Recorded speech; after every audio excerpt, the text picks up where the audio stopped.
羽球装备那么多，不懂就来找表哥。大家好，我还没给装备到 C 羽球大表哥。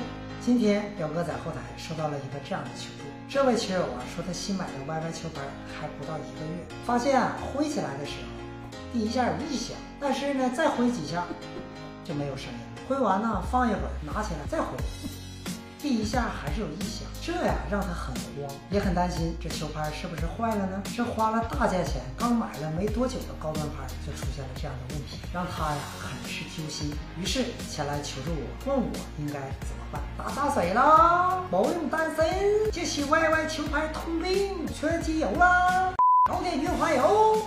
我来教你一个小妙招，整瓶这个WD-40一下搞定。这玩意儿哪儿都有卖的，身边的五金店包括网店狗东上都有。这种小瓶的，一瓶10多块钱，弄个小瓶的就够用，它的用处有很多。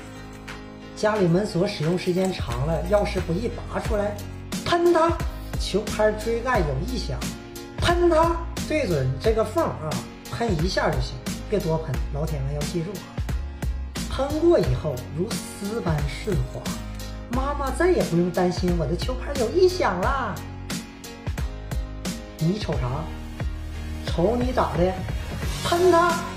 但大家要注意WD-40依然要远离灰。WD-40有微毒，弄完以后记得用肥皂多洗几遍手，然后再吃东西。在这里要说一下，有很多球友知道这个方法，也有很多球友是不知道的。不知道没关系，看了我的视频以后你就都会了。我们其实应该多分享一些正能量的知识，而不是觉得自己懂然后去嘲笑那些不懂的新手，没必要这样。你从一出生就什么都懂吗？不也是一点点学到的吗？自己学会了分享出来，让大家都知道，这叫无私。不能以你的认知误以为所有人都和你一样。我没做自媒体之前那会儿，我以为缠手胶这个东西只要是长手都会，可事实并不是我以为的那样，还是有很多人不会缠不好，那怎么办呢？我教你呗，跟着我的视频多学多练，多缠几次就会了，熟能生巧。技术类也是一样的，就高远球那几个拆解动作都教了几十年了，到现在还在讲这些。那能说因为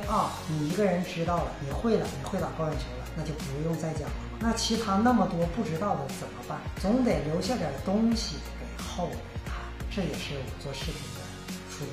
OK， 这期趣味课堂就到这吧，谢谢大家的观看，好看请点赞、留言、分享，还没关注我公众号的，赶快来关注一波，加关注不迷路，我们下期再会，拜拜。